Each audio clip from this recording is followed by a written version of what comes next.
بسم الله الرحمن الرحيم. اهلا وسهلا بيكم حلقه جديده ورياكت جديد مع هشام.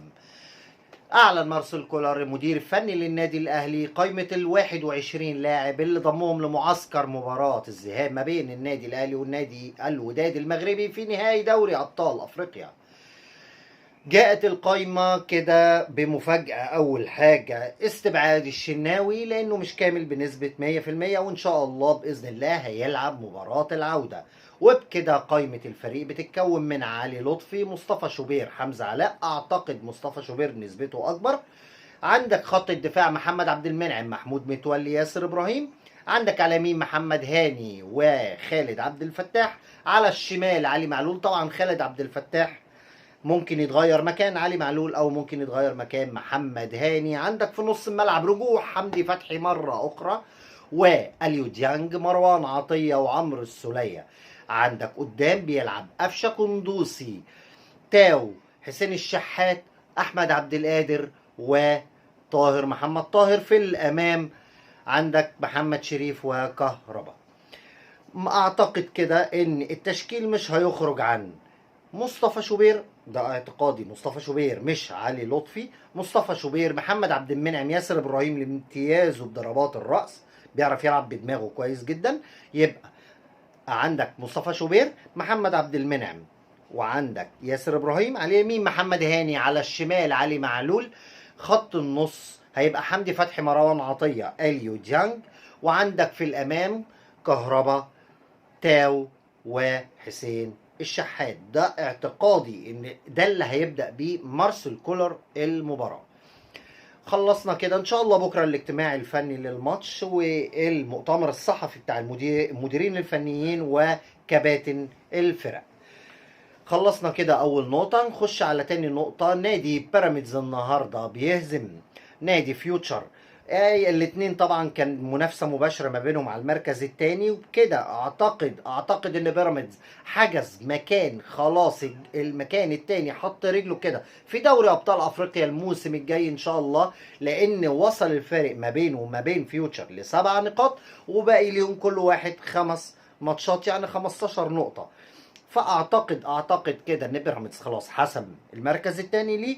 وعندك المركز الثالث فيوتشر، وعندك المركز الرابع الزمالك اللي بعد نهائيا عن دوري ابطال افريقيا السنه الجايه، لان الفرق ما بينه وما بين نادي بيراميدز 11 نقطه. صعب تعوضهم من 15 نقطه. صعب بيراميدز يخسر 12 بونت من 15، لان طبعا الفرق 11، فمحتاج يخسر 12 بونت من ال 15، وده متهيألي صعب جدا. معناه ان بيراميدز لازم يخسر 4 ماتشات ويكسب ماتش واحد. طبعا ده حاجة صعب جدا. كده الزمالك ان شاء الله هو وفيوتشر هيخشوا كونفدرالية السنة الجاية مرة اخرى. وعندنا تالت حاجة غرامة الزمالك من نادي سبورتنج لشبونة.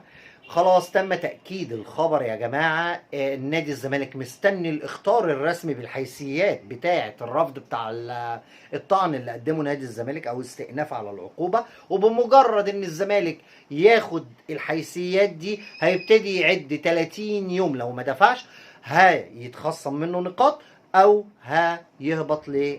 لا مش هيهبط، هيتخصم منه نقاط، او انه هيتمنع من فترة الانتقالات، فترة او 2 مش فاكر بالظبط. بس لحد ما يحصل الموضوع ده هنشوف، ممكن الزمالك يدفع.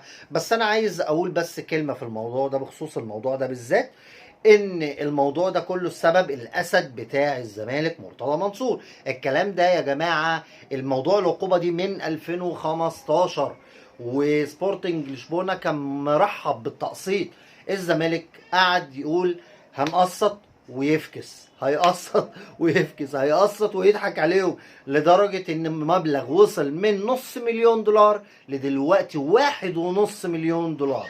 فطبعا مرتضى منصور اسد الزملكاويه ودى النادي في 60 داهيه. كده كده النادي ما عندوش فلوس. دي تاني حاجة يا جماعة. آخر حاجة كانت لسه من شوية، قناة نادي الزمالك بتتريق. قناة، تخيل الزمالك بيتريق إن الأهلي فتح فرع رابع. بيقول لك يا عم دول أوضة وصالة وعملوهم فرع.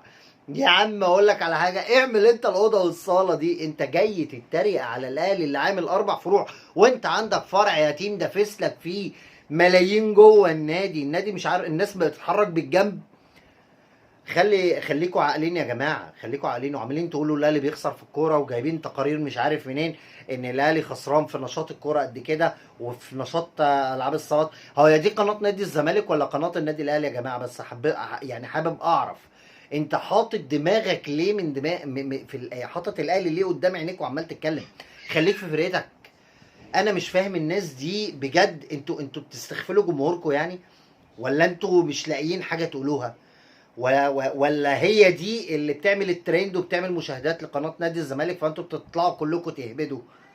انا عايز افهم. انت دلوقتي تجربه الاهلي بتقول عليها وحشه، وان الاهلي وحش، وان الاهلي بيعمل اي حاجه، وان الاهلي بيضحك على الناس. يا عم انت مالك؟ خليك في نفسك. وكمان عمالين يقولوا سهل قوي الواحد يعمل فروع. طب ما عملتش ليه طالما سهل يا حبيبي؟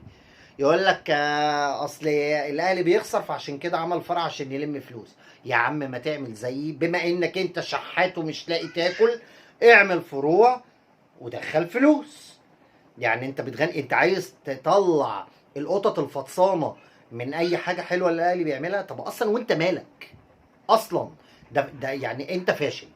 انتوا ناس فاشله، انتوا ناس يعني عار على نادي الزمالك وعلى قناه نادي الزمالك.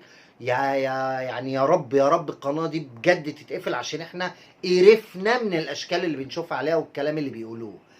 بس كده يا جماعه. بس انا هرجع واقول في الفيديو، لاني ما عملتش فيديو على افتتاح النادي الاهلي الفرع الجديد، واقول الف مبروك لكل اهلاوي، الف مبروك لاعضاء مجلس اداره النادي الاهلي.